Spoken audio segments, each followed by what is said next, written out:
Bonjour John Jedi sur cette nouvelle vidéo où, comme le titre l'indique, je vais faire une élégante présentation des séries temporelles. Commençons par des définitions. Une série temporelle, de quoi s'agit-il? Il s'agit d'un suivi au cours du temps du nombre de fois qu'un événement apparaît.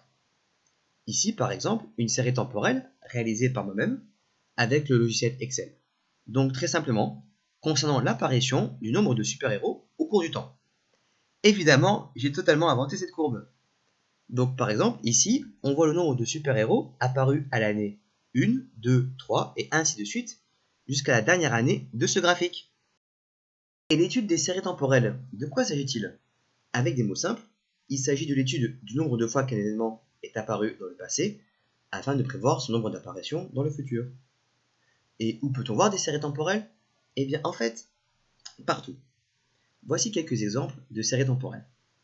Ici, il s'agit de l'évolution du nombre moyen de locations par heure en 2011 par temps dégagé.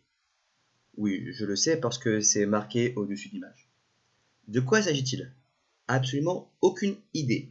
Mais je sais qu'il s'agit d'une série temporelle, car l'axe des ordonnées représente un nombre, et celui des abscisses représente le temps. Et donc, ce graphique représente bien une série temporelle. Pour celle-ci, j'ai tapé cours de bourse sur un moteur de recherche très connu, et voici une des images obtenues. Le cours d'une action, c'est-à-dire la valeur d'une action au cours du temps. Maintenant que vous savez ce qu'est une série temporelle, enfin du moins une étude de série temporelle, comment peut-on étudier une série temporelle? Pour cela, il existe plein de méthodes pour réaliser ces suivis, ces études et ces prévisions. On observe trois principaux groupes de méthodes. En voici une petite représentation simplifiée. Il y a tout d'abord les méthodes dites standards, où on va étudier la globalité de la série pour en prédire le futur, avec par exemple les méthodes de lissage exponentiel ou les méthodes de régression telles que la régression linéaire.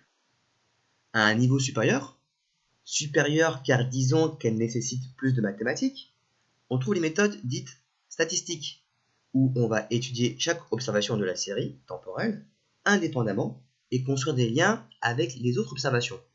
La construction de ces liens permettant de prévoir le futur de la série. On y observe deux types de modèles, linéaires et non linéaires. Et enfin, le summum actuel en matière de prévision, les techniques de réseau de neurones temporels. Voilà, on touche à la fin de cette introduction. Avant de nous quitter, je propose un petit récapitulatif. Donc, une série temporelle est tout simplement la représentation d'un nombre au cours du temps. L'étude des séries temporelles, elle, a pour but de prévoir le futur de cette dernière. Et enfin, il existe des méthodes afin de pouvoir réaliser ces prévisions.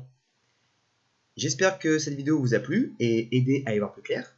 N'hésitez pas à mettre un pouce bleu si vous avez aimé et pour m'encourager, et aussi à vous abonner pour être au courant des prochaines vidéos. Et en attendant, que les séries temporelles soient avec vous.